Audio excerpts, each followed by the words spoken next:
Hello everyone, welcome back to online study on. इस video में हम बात करने वाले हैं इम्पॉर्टेंट जीके जीएस के एक ऐसे सीरीज के बारे में जो कि आपके आने वाले सभी एग्जाम्स के लिए इम्पॉर्टेंट होगा। और ये डेली बेसिस पे मेरे द्वारा की गई कलेक्शन है जो कि आप पढ़ सकते हैं, रिविजन्स कर सकते हैं। और इसमें जो भी क्वेश्चंस हैं वो एग्ज़ाम्स को देखते हुए रखा गया है कि किस टाइप के क्वेश्चंस एग्जाम्स में पूछे जाते हैं। प्रीवियस क्वेश्चंस भी कुछ आपको देखने को मिलेंगे और कुछ ऐसे भी क्वेश्चन देखने को मिलेंगे जो कि आप पहली बार जानेंगे। तो हर तरह के मिक्स क्वेश्चन आपको यहाँ पे देखने को मिलेगा और करीब हम इस वीडियो में 40 से प्लस क्वेश्चन देखेंगे। तो इस वीडियो के साथ एंड तक बने रहिए और इसका बहुत सारे पार्ट्स आएंगे, तो अगर आप इंटरेस्ट रहेंगे तो, वरना फिर हम इस सीरीज़ को बंद करेंगे। तो अगर आपको ये वीडियो अच्छा लगे तो आप नीचे कमेंट करके ज़रूर बताइएगा क्या इस सीरीज़ को कंटिन्यू रखना है नहीं रखना है। ठीक है, तो चलिए शुरू करते हैं। सबसे पहला प्रश्न ये कि शुद्ध चांदी का रुपए का सिक्का किसने स्टार्ट किया था? तो शेरशाह जो थे, शेरशाह सूरी जिनको हम जानते हैं, उन्होंने सबसे पहले शुद्ध चांदी का सिक्का जारी किया था। ठीक है। सेकंड क्वेश्चन ये है कि बघात रियासत का ब्रिटिश में विलय कब हुआ? सबसे पहला प्रश्न ये कि बघात जो रियासत है वो किस स्टेट में पड़ता था? मध्य प्रदेश में। ठीक है।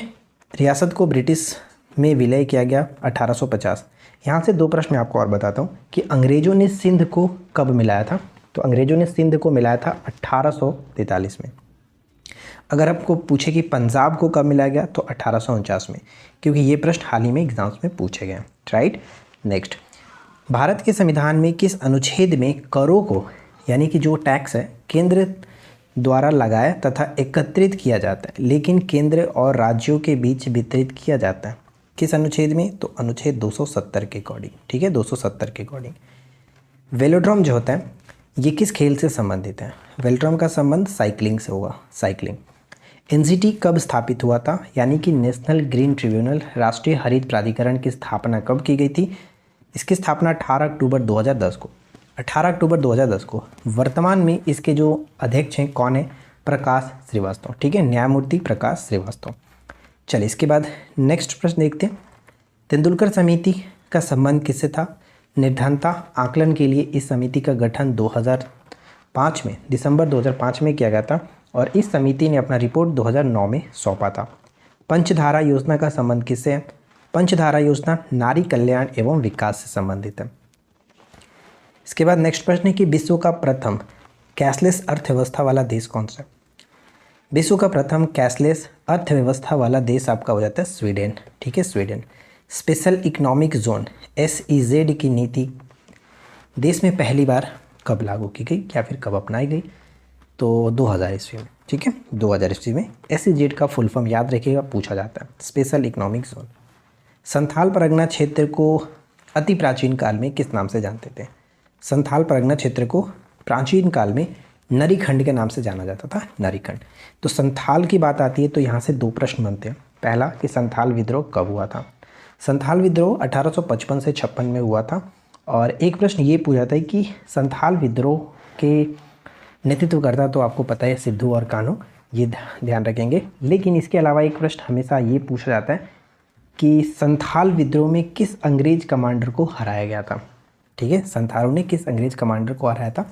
मेजर बारो, मेजर बारो, ये याद रखिएगा।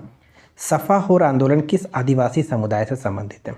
सफा होर आंदोलन का संबंध संथाल से हो जाता है। ठीक है, संथाल। भारत की पहली सशस्त्र परमाणु पनडुब्बी का नाम क्या है? INS Arihant, INS Arihant. Project loon, ठीक है, प्रोजेक्ट लून संबंधित है, बेतार संचार प्रौद्योगिकी से संबंधित है प्रोजेक्ट लून। चालुक्य शासक पुलकेशिन की हर्ष पर विजय कब हुआ था? तो 618 ईस्वी में। चालुक्य शासक जो पुलकेशिन है, हर्षवर्धन को हराया था 618 ईस्वी में, नर्मदा नदी के किनारे। राइट, याद रखिएगा। चुंबकीय दिशा सूचक का भारतीय महासागरों में प्रयोग प्रारंभिक सूचना किसके द्वारा दी गई थी? प्रारंभिक सूचना जो है किसके द्वारा दी गई थी? तो सदरुद्दीन मोहम्मद औफी, इनके द्वारा। अति कट्टरपंथी सूफी संप्रदाय कौन सा है? तो सुहरावर्दी। और सुहरावर्दी का एक शाखा है जो कि बिहार में चलता है, फिरदौसी, फिरदौसी। SC और ST को संयुक्त राष्ट्रीय आयोग किस संशोधन के अंतर्गत दो अलग अलग निकायों में बांटा गया? तो 89वें संविधान संशोधन 2003 के तहत, 89वें संविधान संशोधन 2003 के तहत एससी और एसटी को अलग अलग किया गया। 338 में एससी और 338 के ए अनुच्छेद में एसटी शामिल है। ठीक है, इस चीज़ को याद रखेंगे। अगला प्रश्न पे बढ़ते हैं। नेक्स्ट क्वेश्चन हमारा ये बनता है कि किस ब्रिटिश सेनापति ने 1857 में विद्रोह को दबाने में महत्वपूर्ण भूमिका निभाई थी? किस ब्रिटिश सेनापति ने 1857 के विद्रोह को दबाने में महत्वपूर्ण भूमिका निभाई? कैंपबेल। इलाहाबाद में 1857 के संग्राम का नेता कौन था? तो इलाहाबाद से संग्राम के जो नेता थे लियाकत अली, नेतृत्व करता लियाकत अली। नेक्स्ट प्रश्न है कि महुआडार जो अभयारण्य है, महुआडार अभयारण्य, एक्चुअली ये महुआडार उल्फ अभयारण्य होता है, भेड़ों के लिए ये अभयारण्य झारखंड में पड़ता है। ठीक है, झारखंड में पड़ता है, इसको याद रखिएगा, झारखंड में। कार्टागेना प्रोटोकॉल का संबंध किससे? कार्टागेना प्रोटोकॉल का संबंध जैव सुरक्षा समझौता से है। देखिए, इस पर हस्ताक्षर तो 16 मई 2000 को किया गया, लेकिन इसको लागू किया गया 2003 में। ये प्रभाव में आया 11 सितंबर 2003 से। कार्टागेना प्रोटोकॉल जैव सुरक्षा समझौता से। रामोसी विद्रोह के नेता कौन थे? तो रामोसी विद्रोह के नेता चित्तर सिंह। रामोसी विद्रोह के नेता चित्तर सिंह। राम का चरित्र, ठीक है, राम का चरित्र अच्छा था, तो रामोसी यानी राम और चित्तर मतलब चरित्र, याद रखेंगे, राम का चरित्र। रामोसी विद्रोह के नेता चित्तर सिंह। भारत के पहले स्वदेश निर्मित विमान वाहक पोत कौन सा था?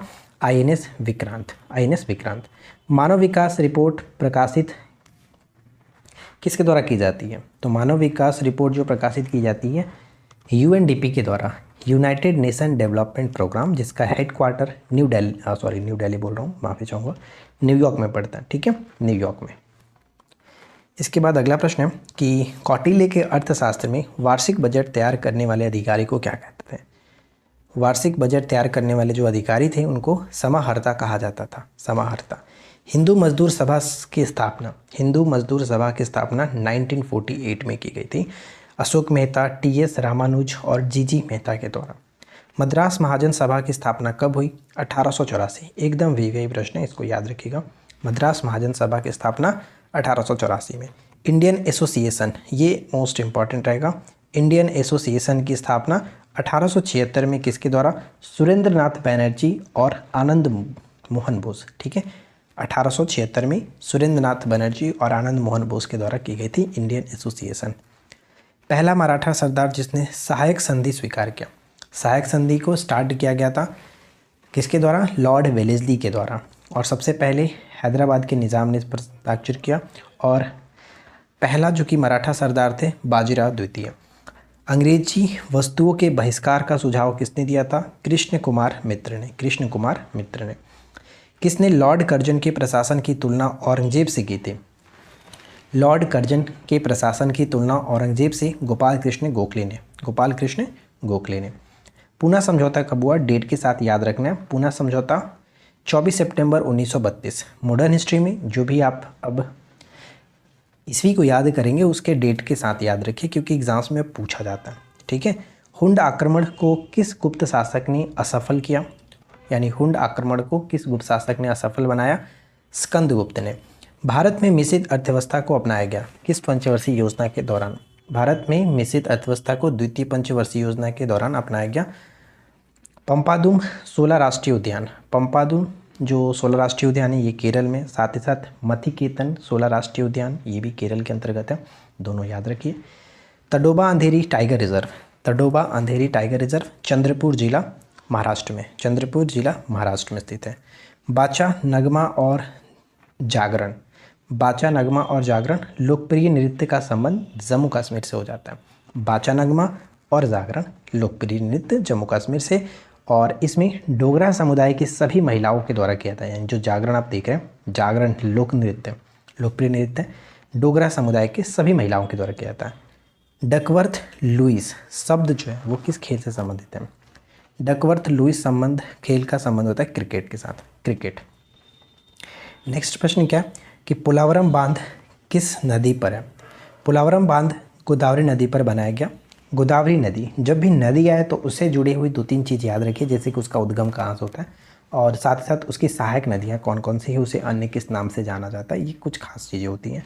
तो गोदावरी नदी की बात करें तो इसका उद्गम महाराष्ट्र में नासिक के पास त्र्यंबकेश्वर जो गाँव है, त्र्यंबकेश्वर पहाड़ी कह सकते हैं, वहाँ से निकलता है। और इसकी सहायक नदियों में प्रवरा, मंजिरा, पेनगंगा, वर्धा, वेनगंगा, पर्णहिता, इंद्रावती, मनेर, सबरी, ये सब इम्पॉर्टेंट है, इन सभी को याद रखिए। खास करके पर्णहिता, इंद्रावती और मंजिरा, ये 3 आपको ये अच्छे से याद होना चाहिए, ठीक है। और गोदावरी को हम लोग दक्षिण भारत दक्षिणी गंगा के नाम से जानते हैं, ठीक है। दक्षिणी गंगा कहते हैं, दक्षिण भारत की गंगा अगर कहा जाए, दक्षिण की गंगा, ठीक है। दक्षिण की गंगा अगर कहे तो कावेरी, दक्षिण भारत की गंगा कहा जाए तो फिर आपका ये हो जाएगा गोदावरी, या फिर दक्षिणी गंगा कहे तो गोदावरी। क्योंकि गंगा के बाद भारत की सबसे लंबी नदियों में अगर बात किया जाता है तो गोदावरी आता है, और दक्षिण भारत की सबसे लंबी नदी के रूप में हम जानते ही हैं गोदावरी है, इसलिए इसको हम कहते हैं। नेक्स्ट है कि संविधान में संशोधन भाग 20 के अंतर्गत साउथ अफ्रीका के संविधान से इसको ग्रहण किया गया था। नेक्स्ट है कि कुलान दारन कहलाते थे, कौन? कुलान दारन कहलाते थे, जो सैयद थे उनको कुलान दारन कहते थे। आयुष्मान भारत दिवस मनाया जाता है 30 अप्रैल को, आयुष्मान भारत दिवस 30 अप्रैल को, और विश्व बौद्धिक संपदा दिवस 26 अप्रैल को मनाते हैं, 26 अप्रैल। भरतनाट्यम नृत्य का संबंध जो है वो तमिलनाडु से एक प्रकार का शास्त्रीय नृत्य है, और भरतनाट्यम को अन्य एक नाम से जाना जाता है, जिसके पुराना नाम कह सकते हैं सादीर या फिर दासी अट्टम। सादीर कहें या फिर दासी अट्टम, ये भरतनाट्यम का पुराना नाम था, राइट। जलियांवाला बाग हत्याकांड कब हुआ? तो ये 1919 में हुआ था, लेकिन किसके समय में? तो चेम्सफोर्ड के समय में, लॉर्ड चेम्सफोर्ड के समय में। New lamps for old, new lamps for old, lamps for old है, न्यू लैम्प्स फॉर ओल्ड, ये आपका अरविंद घोष के द्वारा लिखी गई कृति है। बक्सर की लड़ाई के समय अंग्रेजी सेना का नेतृत्व कौन करता था? बक्सर की लड़ाई 22-23 अक्टूबर 1764 में हुआ, और उस वक्त हेक्टर मुनरो जो था वो अंग्रेजी सेना का नेतृत्व करता था। इसके बाद 21 अधिवेशन में एक राष्ट्रीय योजना समिति बनी थी, राष्ट्रीय योजना समिति, नेशनल प्लानिंग कमेटी जो है वो आपका 1938 हरिपुरा अधिवेशन में, और इसकी अध्यक्षता सुभाष चंद्र बोस कर रहे थे, उनके नेतृत्व में इसके अध्यक्ष JLN थे, ये चीज़ याद रखिएगा। यानी हरिपुरा अधिवेशन के अध्यक्ष तो सुभाष चंद्र बोस थे, और उन्हीं के नेतृत्व में राष्ट्रीय योजना समिति बनी, लेकिन इस समिति यानी राष्ट्रीय योजना समिति के अध्यक्ष कौन थे? तो JLN थे, इस चीज़ को ध्यान रखिएगा। द बंगाली समाचार पत्र किसके द्वारा? तो सुरेंद्र नाथ बनर्जी के द्वारा, सुरेंद्र नाथ बनर्जी। सांप्रदायिक निर्वाचन क्षेत्रों की पद्धति की शुरुआत मानी जाती है, सांप्रदायिक निर्वाचन क्षेत्रों की पद्धति की शुरुआत 1919 के मार्लिमेंटो सुधार अधिनियम से माना जाता है। मध्यकालीन भारत में शब्द जो फणम था, फणम, इसका अर्थ क्या होता था? सिक्के के लिए इस्तेमाल किया था फणम। परिशिष्ट पर्वन, परिशिष्ट पर्वन जो है वो किसके द्वारा लिखे गए थे? हेमचंद्र के द्वारा। आर्यदेव 3री शताब्दी में, आर्यदेव जो थे वो किसके शिष्य थे? आर्यदेव ये नागार्जुन के शिष्य थे, नागार्जुन के शिष्य थे। तो देखिए फ्रेंड्स, यहाँ पे हमने 40 से ज़्यादा क्वेश्चन आपके साथ डिस्कस किए, और उनके साथ जो भी एक्स्ट्रा फैक्ट जानने चाहिए थे वो मैंने आपको बताया, एग्जाम्स के इंपॉर्टेंट जो थे वो सब कुछ आपके साथ डिस्कस किया। उम्मीद है कि ये छोटा सा वीडियो और ये हमारा इस टाइप का प्रयास आपको पसंद आएगा, क्योंकि इंपॉर्टेंट क्वेश्चन का कलेक्शन करना सभी के लिए इम्पॉर्टेंट होता है। तो मैं आपको PDF अपने एप्लीकेशन पे डाल दूंगा, आप एप्लीकेशन जो को डाउनलोड करके रखिए। एप्लीकेशन का लिंक मैंने वीडियो के नीचे डिस्क्रिप्शन में लिंक दिया हुआ है, आप उसको डाउनलोड कर लीजिए, ठीक है। तो बस फ्रेंड्स, आज के इस वीडियो में इतना ही, मिलते हैं नेक्स्ट वीडियो में नए टॉपिक के साथ। Thanks for watching, keep learning, have a good day.